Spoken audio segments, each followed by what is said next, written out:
Hey everyone, and welcome to day 12 of Learning Illustrator. So let us see what all we learned in day 11. So in day 11, we created an example using all the knowledge we have learned till day 10. And sometimes it is helpful to create an example or to create some artwork rather than just sit and keep learning because you definitely need practice if you are going to learn a software or something. So I hope it helped you, and we will be creating similar kind of examples in our future videos also. But we have to cover some options or cover some concepts before that. So let's see what all we are going to learn today. So in day 12, that is today, we are going to learn drawing modes. This is one thing which I haven't covered so far, and I should have covered it before, but somehow it skipped from my mind and I didn't notice that I missed this part. So yeah, first of all, we are going to see drawing modes. Then the second part we are going to learn is appearance panel. Now this is something really powerful feature of Illustrator, and you will know it why it is very powerful. So we will see it in a short while. And after that, we will learn about graphic styles. So these two things are related, kind of like, let's say, appearance panel is very much related to graphic style because if you create something in appearance panel, how you can use it in other files or how you can save your appearance, what all you did in appearance panel. So with that said, let's go and get started. So far we have seen about screen modes which Illustrator provides, but now today let's see few of the drawing modes that we have available with us. Okay, so you can switch your drawing modes from here, the second last icon or the second last button in your toolbar, but it won't work until you have any file open with you. So let's create a new file instead, and resolution is 1920 by 1080 as always, and click OK. All right, so here I have my file. Now immediately you can see this option or this button has been enabled, and I can change my drawing modes from here. The shortcut key for changing the drawing modes is Shift D. So let's first see the default mode. So default mode is something like it stacks object one above another. Like in yesterday's video or day 11 video, I think we saw the same thing while learning about arrange options, that when we create objects, it stack one above another, and how can we change those stacking order using arrange options. So this time we are going to see the same thing but in a different manner. So let us quickly change the color of this object first, and okay, I think no, it's too bright. So let's add some white in it. Okay, this looks fine. Now we'll just create few more shapes.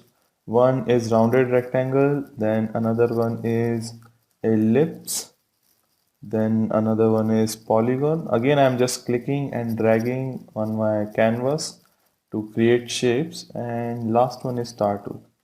So like you can see here, my object keeps stacking one above another, and this is also called Z depth, that the object which is created first will be at the bottommost position, and the object created last will be at the topmost position. So again, let us just recolor all of them so that we know the difference, or we can see difference clearly. And this one, let's say it will be dark green, this one can be a blue, and this last one can be I think something like this, or this one also looks good. Okay, so yeah, here you can see that I have multiple objects which are created one above another. Now, one thing we have learned is we can right click on this, go to arrange, and from here we can change their position, or we can move some of them in the front or some of them in the back. That's how we can rearrange them. Now, this is the default drawing mode where objects are created one above another. But when you go over here and you click on this, so you see this submenu has opened which says draw normal, draw behind, and this third option, draw inside, which is disabled right now. Now why is it disabled? We are going to see it in a while, but right now let's see draw behind. So when I click on draw behind, now if I again select some of my shape, let's say draw a rectangle over here, And this time when I'm going to draw a rounded rectangle, let's recolor it. So you can see that my shape has been put behind this rectangle. That's because we have selected the option draw behind. So from now onwards, whatever I'm going to draw on this Illustrator or on this canvas, everything will go or everything will be drawn behind the first shape or behind the previous shape that I have just drawn. So for example, I have just drawn a rounded rectangle. Now if I draw ellipse behind these two, and recolor it to have a better visibility. So you can see that ellipse has come behind both rectangle and rounded rectangle. So you can see ellipse has appeared behind both rectangle and rounded rectangle. In the same way, now if I draw any shape or anything I keep drawing, it will always be behind my current shape. So that's how it works. It just reverses the order of our drawing mode. And I hope that is clear to you. Or let me explain it another way if I can. Let me select a brush here. Okay. So let's say this is our canvas in 3D. This is our artboard in 3D and this is the Z depth. Okay. So we are looking somewhere from here. And now whenever we draw something, so it stacks like this, one above another. So this is normal mode, which says draw normal. But let's say this is our canvas over here, and this time this is the Z depth. So it will just reverse your Z depth this time. So whatever you will draw will come on this position, but next time when you draw something, it will come behind this. And again the shape will be drawn behind these two shapes. So that's how it will work. It will work in a reverse order like it used to be. So it's just a good thing to know because when I was learning Illustrator and I didn't know about this option, so I started drawing and I started working on artworks and all. And one day I didn't notice I pressed Shift D on my keyboard accidentally and I didn't notice that what changed, because if you press Shift D you won't notice any change over here. It's just this small icon which is changing and you miss that information very easily. And I was so frustrated that what is actually happening. I was drawing all the objects and they were drawn behind my shapes. And after an hour, I think I figured out what is actually going on. So yeah, it's a good thing to have such kind of information with you. Although you might not be using that kind of functionality a lot, but it's good to know. In the next mode we are going to see is draw inside. So to make it work, we have to draw a shape first. Let's say we'll draw a rectangle or a rounded rectangle. So here I have my rounded rectangle. Now, while have my shape selected, you can click on this drawing mode, and here you can see now my option is enabled, which is called draw inside. So when I click on this, you can notice immediately this border has changed around my bounding box and this dotted corners have appeared. Okay, so this says that now I can draw inside this shape. Now let's say I select a star tool from here and change its color to something blue or something. Yeah, and okay, it has changed on this one also. So let's change this color to light blue instead. And for the new shape, just deselect this rounded rectangle and then change the color to something yes, like this. And now select the star tool, and if you draw a star now, you can see that now the way I have drawn the star is somewhat inside the rounded rectangle and somewhat outside the rounded rectangle. But if I deselect the star, you can see that everything I'm drawing now will come inside this rounded rectangle itself. Although there is a shape over here, if I hover somewhere on the star, yeah, you can see that there is a shape over here, but it's just not visible. And also, if you want to move this rounded rectangle now, you will not be able to move or select it from this fill. You have to select it from the path, and while moving, you can either click on the path or move, or you have this center point. Let me just change the color of rounded rectangle real quick.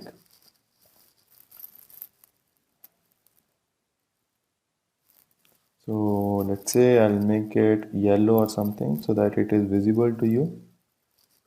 Orange. Okay. So now if you want to move this rounded rectangle, either you have to select it from the path itself, or you can drag in the middle of rounded rectangle so that you select the center. And the same way, if you want to move it, you can click on the path and drag your mouse to move this, or just click on this center dot and you can move it. The other way to move it is the shape which you have drawn inside the shape, that is this rounded rectangle. You can just click on those shapes and you will be able to move the whole shape completely. So now you can see this border has disappeared. So that means I will not be able to draw inside this rounded rectangle anymore. So let's try again and draw something other than this. Let's say ellipse. And now when I draw it, you can see it is not inside this rounded rectangle. So to again make it work, just select the rounded rectangle, go here and say, okay, this time it will not work because it has been disabled once, so it will not work again. So to do it again, we have to actually create another rounded rectangle. And now if we go over here and say draw inside, we can draw multiple shapes inside this rounded rectangle. As far as you see this dotted border around this shape, you can draw inside this shape. Once it disappears, you won't be able to draw inside this shape anymore. So yeah, something like this. Again, you have the freedom to move your shape. And now what if you want to reposition the shape inside this? So yeah, we will come to that in a short while. But now let's just click on this rounded rectangle and go over here and click again draw inside. Sorry, click again draw normal to make it a normal shape. Okay, so far we have seen three drawing modes. One is draw normal, draw behind, and the third one is draw inside. And one thing we know about draw inside mode is if you have used draw inside mode on some of the object and you made some changes, and again you will not be able to apply same draw inside mode to that same object. You have to create a new one. But now if I want to make some changes in the shape which is inside it, because as soon as I want to select the shape, I select this whole rounded rectangle and then I'm moving this. So for that you have to go into the isolation mode. So you can click over here, right click, and you can select your shape first, then right click on that shape and say isolate selected clipping mask. And as soon as you go into the isolation mode, you can see that you are not able to select or move the shape anymore. So you can only perform your actions on this shape. Okay, so now we can select our star and we have the freedom to move and rotate it or any way we want to modify. If you want to direct selection tool, you can just do it. You can select the points and you can move it in the way you want. So yeah, now you have the freedom to do it. Furthermore, if you want to make any more shapes, let's say another rounded rectangle, so you can just draw anywhere and it will be again inside your previous shape. It will not go outside. So basically this is a kind of clipping mask, and this is a new term, clipping mask. We haven't learned about it so far, but how does it work and what is it, we are going to cover it in future chapters.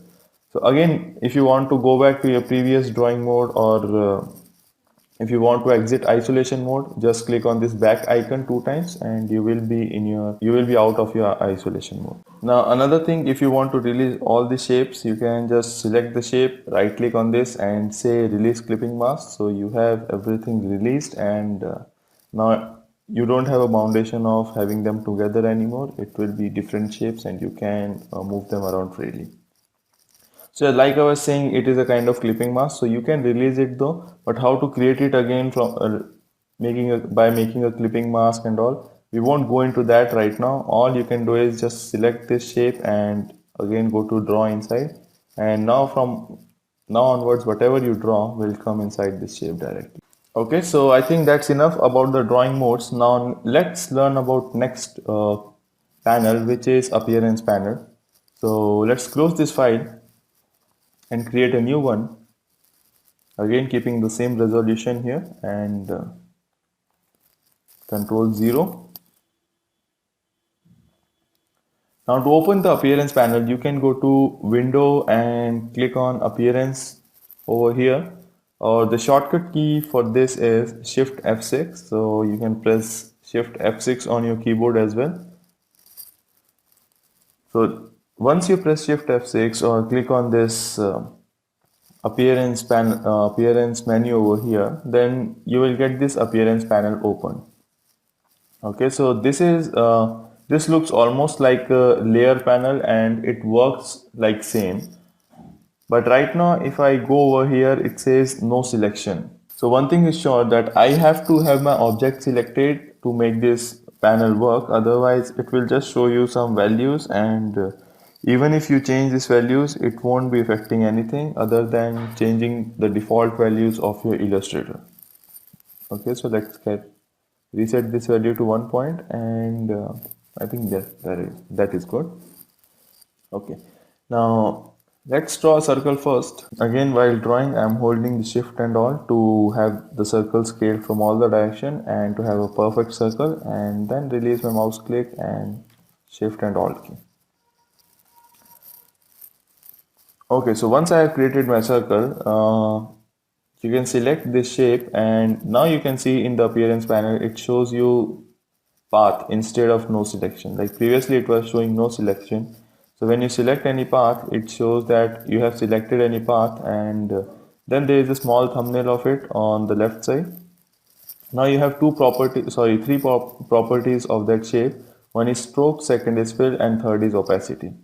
We have seen the opacity part in last video where we changed the opacity of few objects by going into the transparency panel, and we changed the opacity of that particular object from this opacity drop down.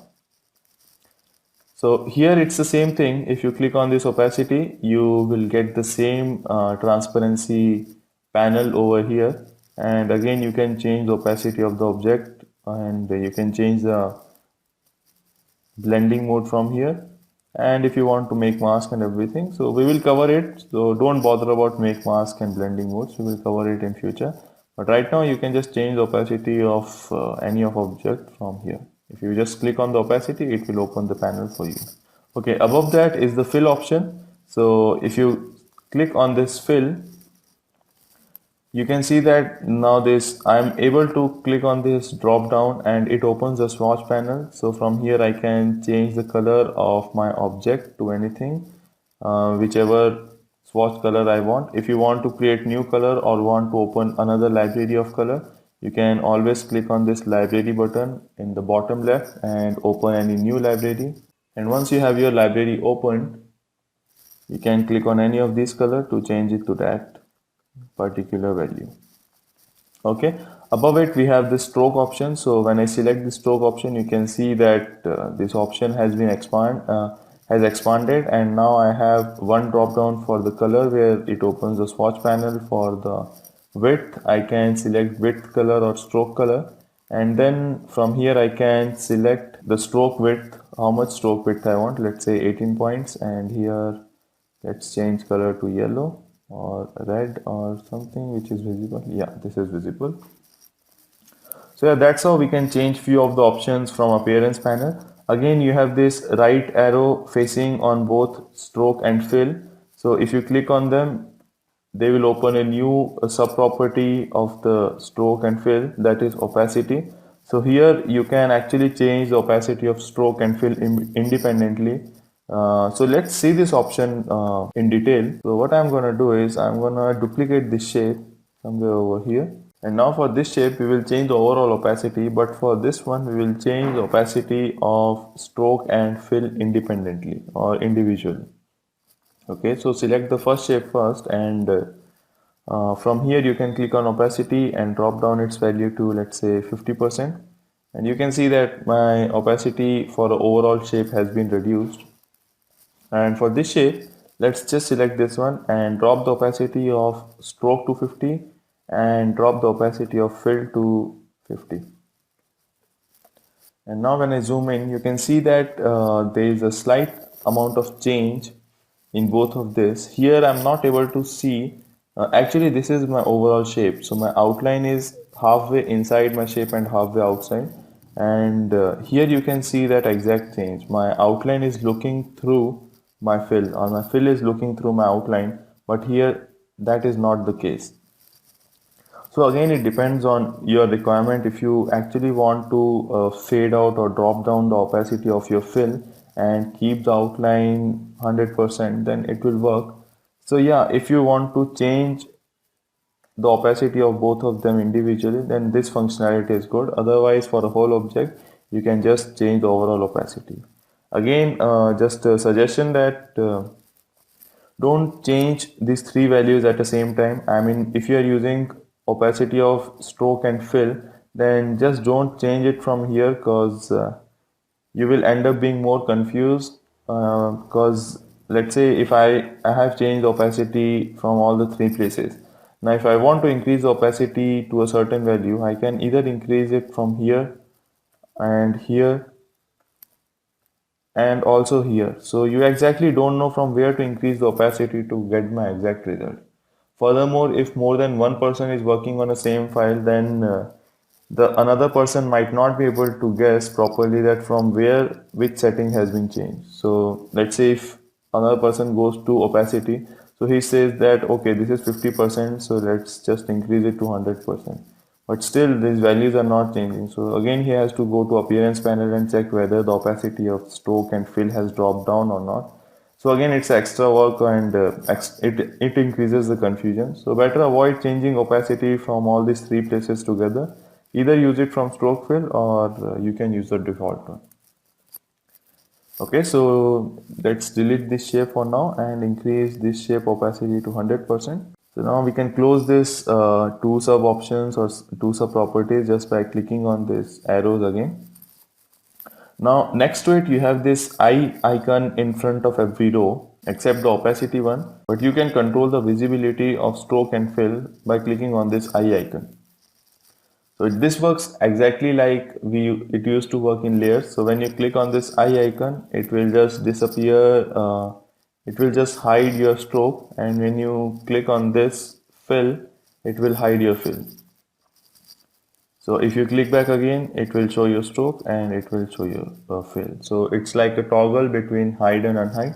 Now there's a slight difference between hiding the color and having a no fill. So let's create a duplicate for this one, and this time instead of hiding the fill and stroke, what I'm gonna do is having a no fill in both stroke and outline.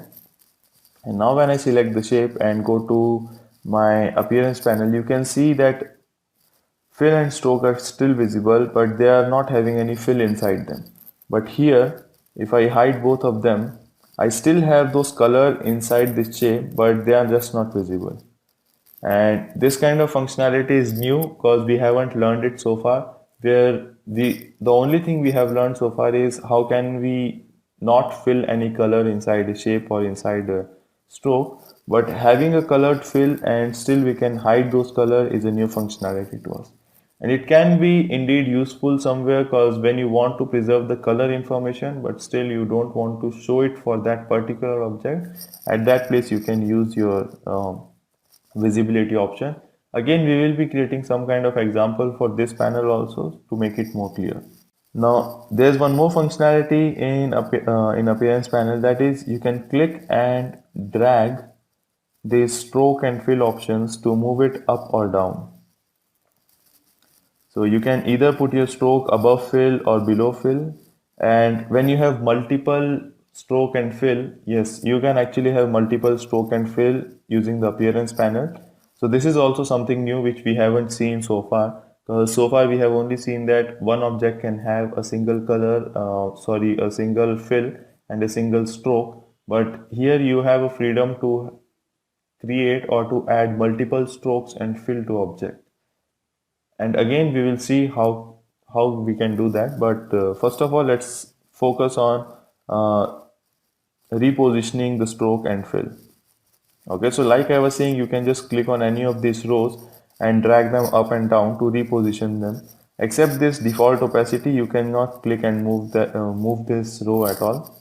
So this is locked, and this is locked by default. And now you can see that my stroke, I have put my stroke below the fill. So now this half of the stroke which was inside my shape is not visible. So the way appearance panel works is the bottommost property will be evaluated first, and then the property on top of it, and then the property on top of it. So what I mean by that, let's say we have this multiple strokes and multiple fills over here, or we have these several properties. So let's say this one is stroke, this one is fill, this one is again some kind of effect. Now how to add effect also, we will see it in a while. And this one again is some stroke.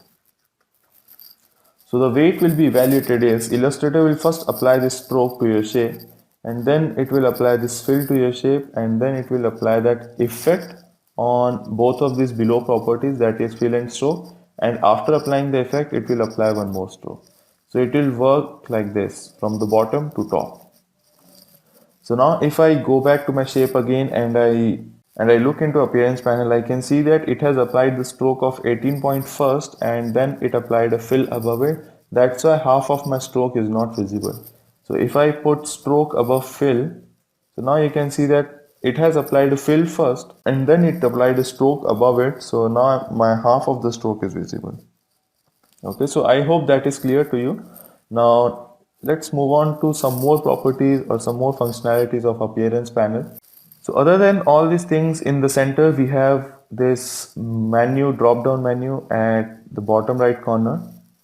When you click on this button, you get this drop down menu. We have few buttons at the bottom of this panel. So let's see how these buttons will work. Okay, but before that, I want to make few changes in my shape, and let's fill orange color inside this, and blue outline is fine. I think orange color should be this much. Okay, a little bright. And for the outline, I can go to stroke panel and select the second align stroke, which says align stroke inside the shape, so that my outline stays inside the shape. Okay, now let's go back to appearance panel, and you can see those values of stroke and fill has been reflected over here. So indeed it is a very good functionality that it is reflecting on the go, and I don't have to refresh or make any changes by myself. Okay, so the first button here is add new stroke. So it is very clear that if I click on this button, it will add a new stroke to my shape, and the stroke it copies and the value it has is copied from the previous stroke or the last stroke which you have used. So we can change the color of this stroke to anything we want, and we can change its width, let's say 20 points or 14 points, and you can click on this stroke over here, and once you click on this stroke, it will open a stroke panel for you. So now you will be able to make all the changes which you were making from the stroke panel itself. So let's click on this third kind of outline which says align stroke outside the shape. So now I have two outlines, one is inside the shape and one is outside the shape. So how cool is that? Because I have two kind of outlines on a single object, and since we haven't learned anything like this before, it adds a new level of creativity, and it adds a new level of freedom of thinking what all we can do by using a stroke panel. And now we have just seen how to add a new stroke. Let's add a new fill inside it now. So add a new fill, and now you can see that my fill has come on the top of everything. It hides all the stroke below it and the fill below it. So, but I can change the color from here, and now you can see that it hides everything that is below it. So I might wanna put this fill somewhere above another fill, but again I can only have one of the fill at a time because the another one will just override the previous fill. So the way it can work is you can drop the opacity of one of the fill so that both of them visible, but again it depends on the kind of project you are doing or kind of functionality you have. For fill, I'm not explaining much over here because I think it will make much more sense when we start creating some example, and at that time when we make changes to fill, it will be much more effective to learn. Okay, so but for right now, just know that we can add multiple fill to it, and if you want to change color, you can again click on this drop down so that it open your swatch panel, and from here you can apply any gradient or any fill you want to have. Again, the third button over here is for effect. So when you click on this, it will open the effect sub menu, which you can either open from the effect menu on the top. So it's the same menu which opens from here. You can see the same menu opens here also.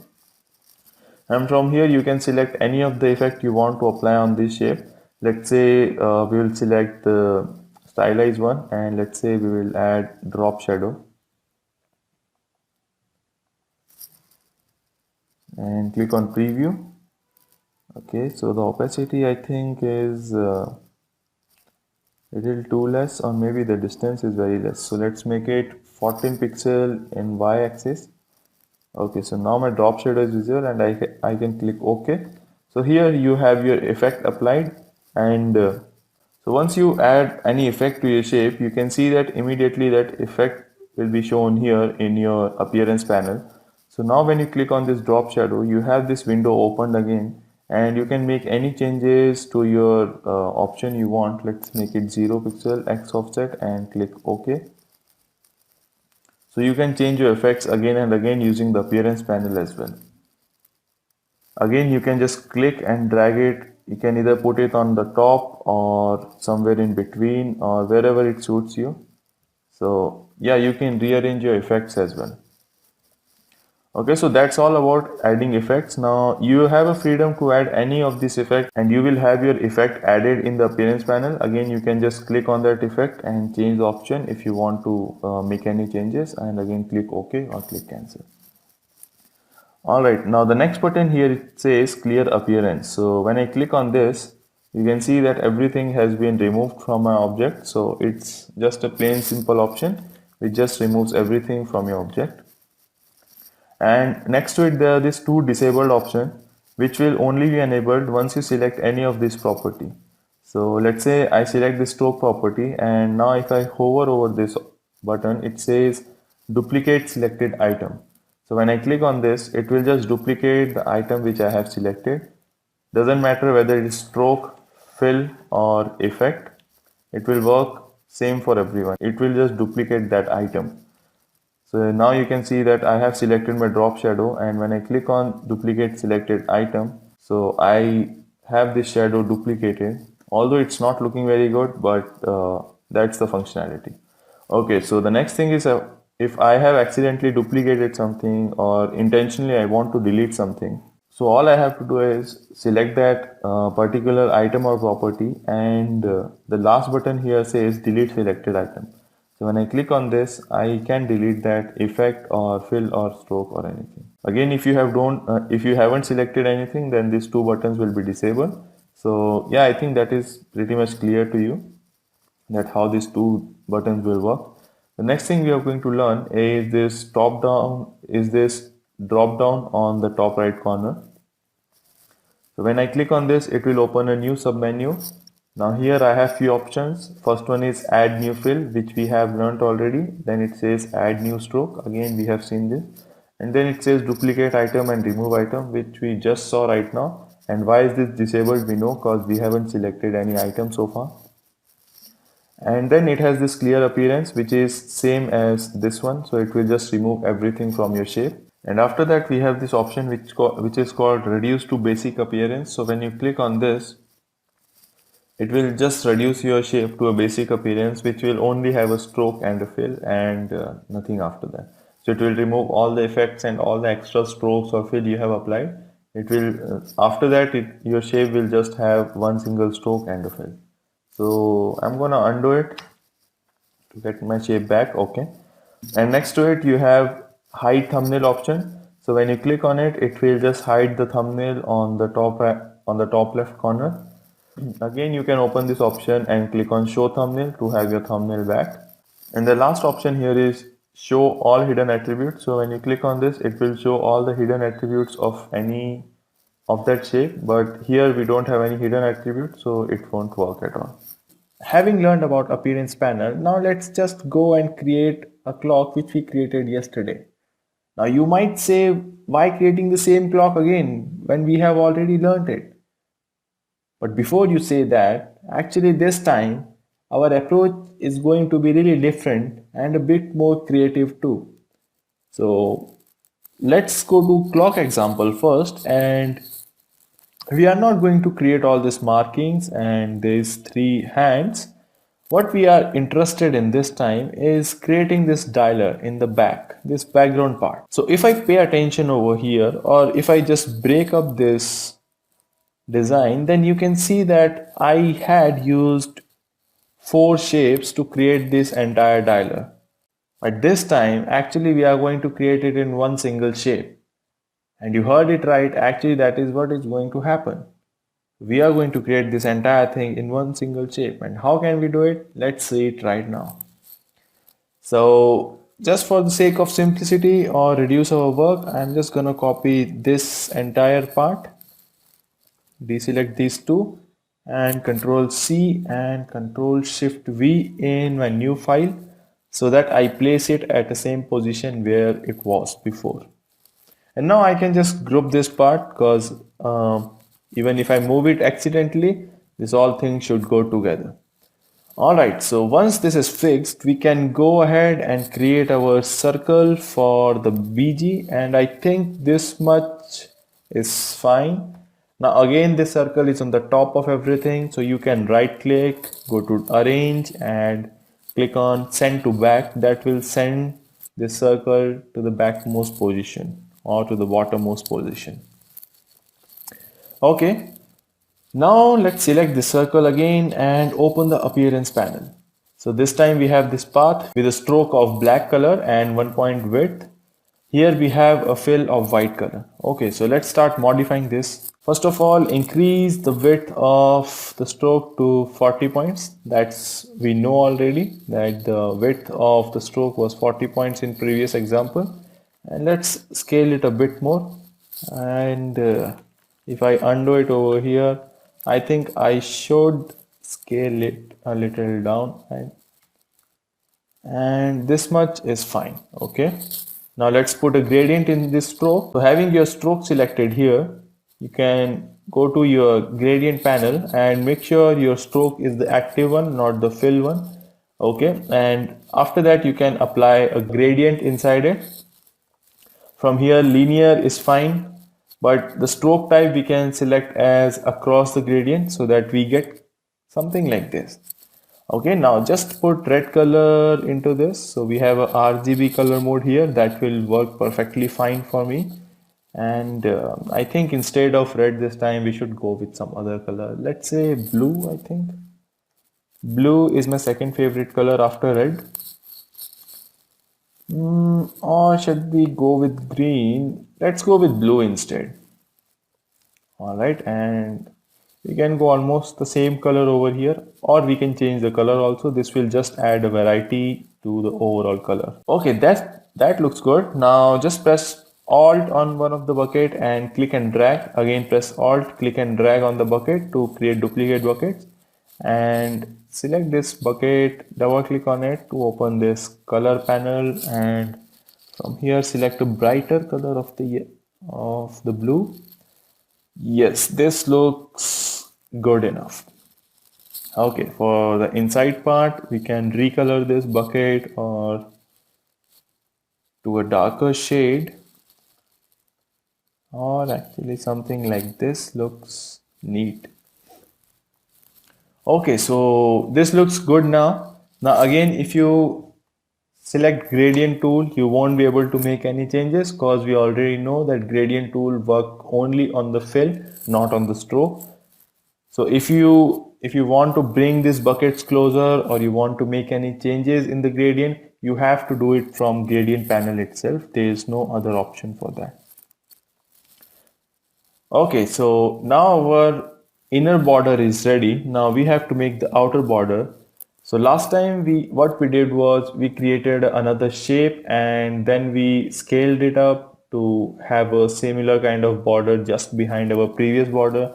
But this time, since we are using appearance panel, so we will add a new stroke instead, or we can duplicate the similar stroke. So just select your stroke which you just modified and click on this icon which says duplicate selected item. So once you click, you have your stroke duplicated. Now you won't be able to make any changes because it's just the same stroke above it. So to actually see any changes, you may want to increase the width to 100 points. And but now the problem is my previous stroke, which was the original one, is hidden behind this stroke. So what I can do is click on this topmost stroke and drag it below my previous stroke. So from here now you can see that I have two strokes. One is my previous one, which was the original one, and the second one, which is looking through this stroke, is the modified one. But again, I don't want any stroke in the inner part of the dial. So what I can do again is click on this stroke and drag it below fill. Okay, I have to select my shape for that.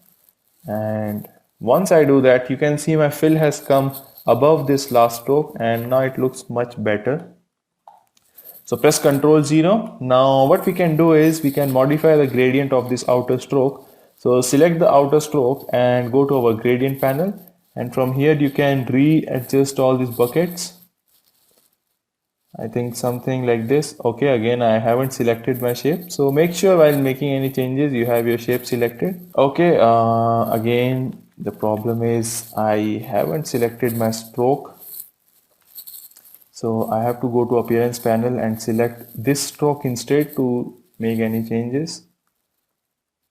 Now you can see the changes are being reflected in the outermost stroke, and once I reposition them correctly, I think this is good enough and we can go ahead with this. Okay, so just one more change. Yeah, this looks good. A little smooth result. Okay, so now it looks really good, and again we have a lot of freedom here. We can customize this stroke in a variety of way. Like you can click on this stroke to open your stroke panel, and from here you can just click on this dashed line to make it look something like this, and this looks really fancy. You can even make some more changes. Let's say make a dash of 20 points and increase or decrease the gap size by 10 points, and you get some result like this. Again, you have option of making a rounded cap or increase the gap, and then you have to increase the gap actually by 40 or 50 points I think, so that you can actually see your rounded cap. Let's say make it 2 points. Okay, so here you can see your rounded cap has come something like this. Now you might think that what kind of rounded cap is this? You should be able to get some kind of stroke. But the stroke width here is 100 points. So these circles are actually so big that they are overlapping above each other. Okay, so that's not a problem because we are not going to use rounded cap. We are going to use butt cap, and so reduce the gap to 10 points again and make a dash of 20 points.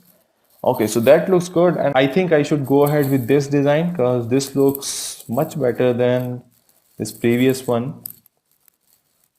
All right, so now the next thing we should do is fill gradient inside the dial or inside this part, this entire white part. So to fill a gradient inside it, the procedure is same.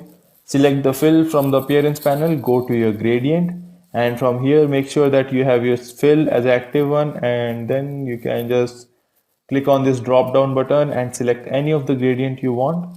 Again, it's a linear gradient, so from the type you can select a radial one, and now it's just a matter of repositioning these two buckets. And once you reposition them correctly, you will get your gradient something like this, and this looks really good. I think it's almost same kind of gradient which we have achieved here. And now you can see that once I have created that kind of gradient, the second time I'm going to create such a gradient, it's very easy for me, and also it doesn't take that much time like it took us last time. So yeah, it's again a matter of practice. The more you keep practicing, the more fluent and more experienced you will get, and it will be easier for you to create new things or discover new shortcuts or discover new functionalities in Illustrator as well. Okay, so we have our design almost ready. Now the next thing we have to do is have this pattern fill, which is this one. So we know what to do now. Previously, what we did was we copied the same shape and changed the pattern. Here, what we are going to do is we are going to copy the fill instead from appearance panel. So select the fill and you can again click on duplicate selected item. So when I click on this, now it has similar kind of gradient, so you won't be able to see any difference. So if you want to fill a pattern inside it, just click on this drop down button, and when it opens this swatch panel for you, you can click on this load library, and from here go to patterns and load any of the library you want. So this time instead of nature, actually we are going to load some basic graphics library, because we have used nature library already too many times. Just go over here, basic graphics, and click on basic graphics textures. So once you have this library loaded, you can select any texture you want or any pattern you want. Let's say I think this looks really good. The first previous one, yeah, this looks really fancy. So I'm gonna go with this kind of pattern, and once you are done, you can close this pattern. Now again, if you think that this pattern is too small for my design, you always have an option to modify or to scale this pattern. Now how can we do it? Let's just see it now. We can right click on this shape and go to transform, and from here you can go to scale. And when your scale options is open, or when your scale window is open, you can uncheck transform objects from here and just have transform patterns marked on. And now whatever change you make, you will be able to see that it's only happening in the pattern. So let's enable preview first, and instead of 100%, this time we'll make it 200%. You can see that only my pattern is changing its scale, my object is staying at a place. So I think 200 is little too much, so let's make it 150, and 150 looks really good. So when I'm sure about my design, I can click OK. So I have those changes reflected. We already have covered this part, but I think I thought I should cover it again in case if anybody has forgotten. And since now I have my design here, the next thing I should do is lower the opacity a bit, because this is too dark and I don't want that much dark background here. So to reduce the opacity of that particular or this particular pattern, we can click on this arrowhead over here, and once we click on it, it will give us the opacity property for that particular fill. Now you can click on this opacity and it will open a transparency panel for you. After this, you can click on this drop down for opacity and select any opacity you want. Let's say make it 20%. 20% I think is too light, so 30% looks good. Alright, so far so good. We have achieved so much. Now the only part left is adding this reflection. Now we know one thing, that to add some such kind of reflection, we used radial gradient. So why don't we just apply one more gradient on this shape and see if we can actually achieve something like this or not. So select this fill and duplicate this again. Now again you can select this and drag it on the top of pattern fill. So you have your reflection or your glass material on the top of everything.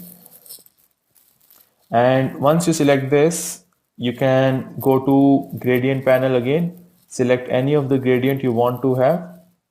Again, make sure that you have your fill active. So once I select this gradient, I can again go to radial one, and now I can modify my gradient in a way I want. So this is for a sharp line which will define the reflection actual position, and after this I'm going to color all these buckets in black. So you can change your color mode from here. Instead of RGB, I'm selecting a grayscale because I need my values only in grayscale. RGB won't do it for me. Okay, so once selected, I can just drop down the opacity of these two buckets by 0. Oh, not the inner one, sorry, outer one. So let's just undo it and drop down the opacity of buckets on the right hand side. Select the last one and drop it to 0. Now it's just a matter of repositioning our gradient. So let's select the gradient tool, and this time we are having a gradient inside a fill, not on the stroke. So we are actually getting this bar and everything. So we will be able to make changes in our gradient using gradient tool. Okay, so let's reposition it to somewhere over here. Just squash our gradient a bit and scale the overall gradient to this much. All right. Now from this, on this gradient slider, we can again reposition our bucket to have a very sharp line for reflection, and this looks really good. So once done, again you can go to your appearance panel, open the opacity option for this gradient fill and reduce it to 10% or even more. I think we can reduce it to 5. So if you want to reduce to 5, you can just select this value 10% and type 5 over here, press enter, and there you have your values reflected. I think 5 is little too less, so let's make it 10 itself. 10 looks good. So here we have our design completed, and now you can see that I have covered that entire thing in just one single shape. Here if I am going to move this shape, and you can see I have to move all these shapes combinedly, or I have to select all of them and make a group of them. So let's say group all of them. I have grouped them. Now I can move all of them combinedly. Otherwise, if I just move one shape, then rest of those shapes stays at a place, and it is a lot hard to manage. So here instead I have just one single shape, and wherever my shape goes, everything moves together along with it. So yeah, it just has a lot less management, and I don't have to bother about multiple shapes. Also, it's lighter. It won't be increasing much size of your file, or it won't be making your file a lot heavier, because you're just dealing with one single shape and having multiple strokes and fill in it. So obviously this is much lighter compared to this method. The only thing we haven't done now is we haven't added drop shadow. So let's do it right now. Control Z to undo its reposition, and now we can add a drop shadow to it. So select the shape, and from here you can just click on add new effect, and once you have your menu opened, you can go to stylize and click on drop shadow. So you have your drop shadow window over here. You can always click preview to get a preview of your shadow. How will it look? Okay, so this is how my final shadow will look, but I want a shadow that is perfectly vertical. You can see my shadow is falling a bit to the right side. So let's make X offset 0, and we have our Y offset as 7, and I think this looks fine. Opacity should be 50% instead of 75, and color is black. It's fine, and click OK. So we have our drop shadow here. Now here you can see that I have one more effect added here, drop shadow. So if I double click on this, if I click on this, I get this option again. So here I can modify my changes again and again. I can click OK to have my new values.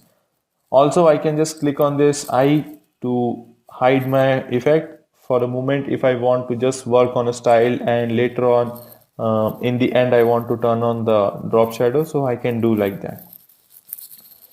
But here you can see that this drop shadow, actually I don't want this drop shadow here. What I really want is have something like this, a circular part. So my drop shadow should not be visible here. It should be perfectly white. So how should we do it? And actually it's not as tough as you are thinking. It's really easy. The only thing we need to do is duplicate this selected stroke, the outermost. So we can just select the stroke and click on duplicate selected item. Make sure you have your stroke below the previous one, because we are going to have a white fill inside this. Once done, you can select your stroke and open the swatch panel from there, from appearance panel, and you can click white inside it. Okay, and now you can open the stroke properties or the stroke panel, and from here you can uncheck dashed lines. So once you do that, you can see that immediately I got this white fill everywhere, and I don't have a drop shadow here. You can see it over here. So this is no more transparent. It is having a white fill below it. We can furthermore increase this stroke width to 110, so that we have a little bit of padding around everywhere. And I think 100, oh, we have to select our shape, so 110. And you can see here that there is a little amount of padding over here. So this looks really good. Again, you can just select your drop shadow and drag it. Either again, you can drag your drop shadow effect and either put it on the top or you can put it at the bottom. So again, it depends on you what kind of effect you want to give, but preferably keep all the effects at the bottom. That's how it is being arranged and that's the default setting. So I'm not going to change it. The only thing I have changed is created a new stroke, so it envelops this overall stroke and so that my drop shadow doesn't interfere with my design. So now you can see that again it's just a single shape. So wherever it goes, everything goes together. And also, since I am not managing multiple shapes, so my mind is less involved in managing and it is more focused on creating. So I can be much more creative when doing something like this. So I hope it helps you a lot learning about the appearance panel. And again, you can just keep experimenting with various different things. I mean, why stop at the clock? You can just go ahead now and create a variety of things and see if the same thing can be achieved using the appearance panel, how you can use multiple strokes, multiple fills at various examples. So yeah, it's up to you. Now, the more you practice, the more you will get out of it. Okay, so we are going to wrap up our appearance panel here. The next thing we are going to learn is graphic styles. So let me just save this file first. Okay, so once I have my file saved, I can just close this file, or for a moment I'll leave it open. Now to open the graphic style panel, we can go to window and from here you have this graphic style written. The shortcut key for this is Shift F5. So either you can press Shift F5 on your keyboard or you can open it from panel bar also. So let's say I click on this graphic style over here. So here I have few of the graphic style provided to me by Illustrator. So I think we should create a new file for that. Alright, so now we have a new file. I'm going to create a circle over here and yeah. Okay, so now I have my shape selected and here I have few of the style. So if I select on any of this style, you can see that that particular style is reflected in my circle now. So these are the few basic styles Illustrator provides us. Now, if you want to open some more styles, you have a window here, you have a drop down menu here which says graphic style library menu. So when you click on it, you get this effect window open and from here you can select any of the effect you want. Let's say illuminate styles, I select and here I have some more graphic styles loaded and again I can click on any of the graphic style to have that reflected on my shape. So like something like this and this. So yeah, it's almost like swatch panel. Instead of colors, this time we have graphic styles. You can load your new libraries from here. Let's say this one, and here you have your new library and all new graphic styles. So yeah, you are free to experiment with all these also. Just experiment, just explore all these libraries and see what all options or what all graphic style do you have in all of them. And again, if you notice, whenever I select any graphic style, it gets added into my default graphic style library. So let's say if I open a new graphic style library here, which is additive, or actually instead of additive, let's go to buttons and rollovers. Okay. And here you can see now I have 1, 2, 3, 4, 5 rows and one more graphic style in 6th row. So when I select any of this, it gets added in my graphic style main library also. So it will keep adding all these different styles to your library and it will be available for your file till you work on this file. When you open a new file again, so you have your graphic style library reloaded. So yeah, that's how it works. The library resets on every file. And now the question arises, if I want to save certain kind of graphic style for my next file, what should I do? That is a good question. Let's explore it now. So we have learned about eyedropper tool where you can pick, where I said that it picks a property of a particular shape and it applies all those properties to your selected shape. So why shouldn't we experiment on this one? Let's just create a circle over here and we will try to pick all these properties we have created on this clock using our eyedropper tool. So select eyedropper tool by pressing I on your keyboard and now you can just click on this shape and we will see whether it picks all the properties or not. So I have clicked on it, and I think yes, that's it. Because if I click on this circle, it is picking this black color or this red border. But when I click on this circle where I have applied all multiple strokes and fills using my appearance panel, so it just picks this thing.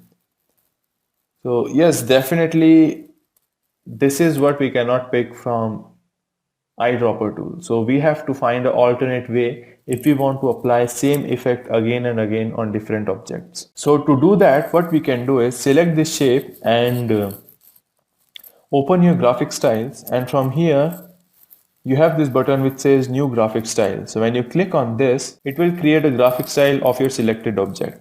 So like here you can notice that I have a new graphic style here. Okay, so now we can select our new shape, which was this circle, and we can again click on our graphic style here to have it loaded on our new circle. So look how convenient is it now, even to multiply or to duplicate a shape or to duplicate the entire graphic style. We just have to select this circle where we have applied all the multiple strokes and fills, create a new graphic style of it, and keep applying all to a new shapes. Wherever here, we have to copy it using Alt key, and once we copy it, we have to scale it down, and then our outlines also get scaled. If you don't scale your outline, then you will get some result like this. So here it is managing everything by itself, and it is a lot more convenient to me than using something like this. So yeah, again, like I said, you will find many options or many ways to do a one single thing. Some of them might be really convenient or really advanced compared to the other one. So this is like one of those examples where we have learned that graphic style is actually really convenient rather than using multiple shapes one above another. Okay, so but there is a problem that we have seen. If I want to transfer this graphic style to another file, then as soon as I create a new file, my graphic style my graphic style library resets. So what should we do then? The only way to do is, the way to do is now. So for that, what we can do actually is we can save this entire library, and in this file that is untitled 3, we can load that library again. So let's just do it. So what I'm going to do here is click on this top right button, and it will open a new menu for me. From here I have this option, last option, which says save graphic style library. So let's click on this option, and I got this save window. So I'm gonna save this file on a desktop, and we'll name it graphic style library _1 and save. The extension is AI, the default one, so just keep it like that and save. Okay, now let's go back to our another file where I don't have that graphic style loaded. And again, after opening the graphic style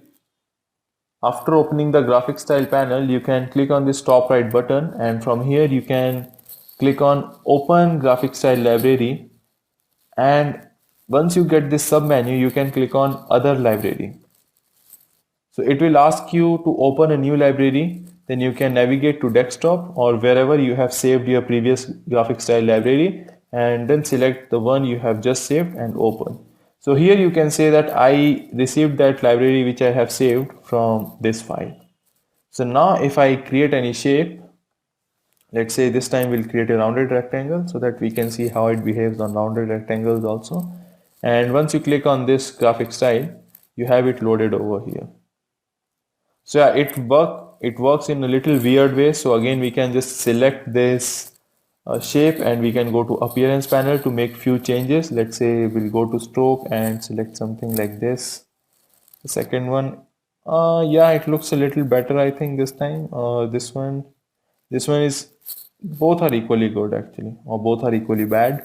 But anyways, we can change our gradient though. Instead of fill, we can just have instead of circular gradient, we can have a linear one, so that we get some result like this. Or we can just drop the black value or make it a little gray.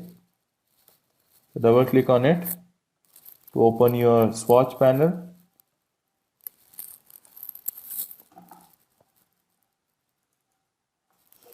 And from here jump to grayscale mode, and from here just decrease the value a bit. I think this much is fine. And now you can rotate your gradient to 90 degrees.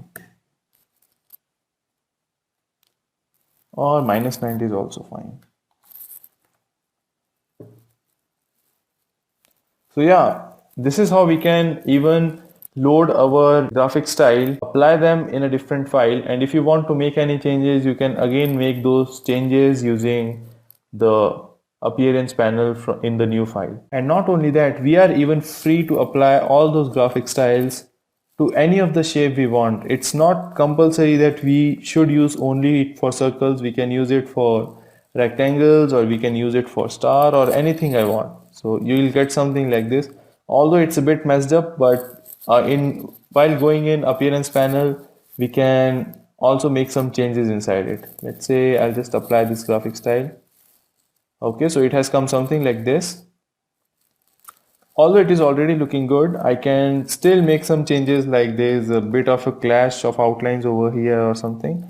So yeah, I can go to my appearance panel, change it again, and again for star I can save it as a new graphic style.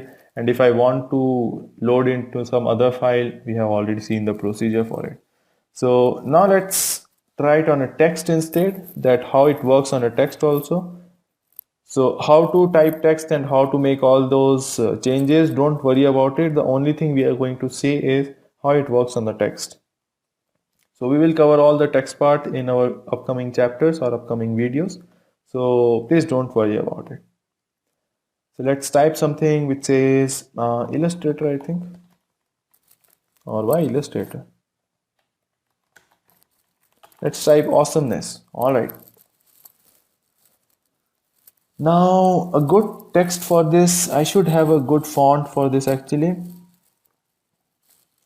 I think this one, okay, this one is very common, so I should have some fancy font with me. Or I think let's just go with this font itself. Okay, so let's see how our graphic style behaves on this kind of font. So I have just clicked on it, and obviously it will take some time. Okay, so this is how it has appeared. Now it is obviously a bit messed up because first of all, our font size is very small and our outlines are very huge. So we might want to scale up our font. Also, you can see that this time we have our graphic style applied on every single font, or on every single letter. So there's a lot of drop shadow and stroke and everything. So it's like applying the same graphic style on 10 to 15 objects at a single time. So what we are going to do is go to appearance panel and hide our drop shadow for a bit, so that it just improves the performance. And once we don't have our drop shadow, we can scale it like this, and now it started coming up. And we can, instead of fill, we can just have a plain white instead of gradient around this. So now this looks better. And now just drop our outline value. Let's say the first one is 40 points, so make it 20 points. Okay, so you can see that it has started coming up. So you can see that it has started coming up really nicely. Now let's drop this 100 point to 40 points, and yeah, this looks little better than before. Even we can remove, I think, dashed lines. Okay, and increase this width to 60 now. Something like this, yes. And from here we can just remove our outermost stroke, which is 110 points. So let's just select this one and delete, press delete button, so that we don't have it anymore. Okay, so there's a bit of a problem that this gradient is actually not looking very good over here. So what I'm gonna do is, instead of a gradient fill in stroke, I'm just gonna select one single color, which is orange, I think. It's taking a little longer than I expected. Yeah, this one. And for the inner fill, again, I'm not going to use any gradient this time. I'm going to use a blue color. Not this one, this is too light, I think. This one, yeah, I think this looks okay. Or we can go with reverse one also. Select orange here, and for the outer stroke we can select the blue color. Okay, this looks little better. Just drop the outline value to, I think, 12 points, or we can increase it to 14 points. Okay, and now for the pattern we can again select this fill which has pattern. So now it might be hard to detect which fill has pattern, so you can always hide and unhide to see which fill has actually pattern in it. And again, this reflection fill, you can just delete it. And yeah, this one was the pattern one, so just select this one and right click on the text, go to transform, again go to scale. From here, make sure you have your transform pattern checked on rather than transform object, and scale it down by 75%. Even more, I think 50. Yes, that looks good. Okay, so here we have modified our previous graphic style to something like this. Now we can turn on drop shadow to have our values, to have our drop shadow like this. Okay, so now you can see that this was the original graphic style which I have loaded in this file, and when I thought that it was not looking good on a shape or on a text, so I just modified that graphic style like this. And again, I can just click on this text and go to graphic style library and click on new over here to create a new graphic style, which is this one. Now what I can do is click on this drop down, go to save graphic style library on the desktop. I'm going to save it by graphic style library 2. Okay, just a minute. And backspace. Okay, this is taking, yeah, underscore 2, and press enter. Now here I can go to my first file, load this graphic style again, go to open graphic style library, other library, navigate to desktop and load the second library over here. And here you have your graphic style. So you can select this circle and apply this new graphic style to this circle. So here you have both of your graphic style in a single file also. So I hope you find this video helpful, and we have learned quite of stuff today. Like we have learned about different drawing modes, then we have learned about appearance panel, then we have learned about graphic style libraries, how to load them, save them. So I think we have learned enough for today. So just wrap up this video right now, and I hope I see you in the next video. Goodbye for now.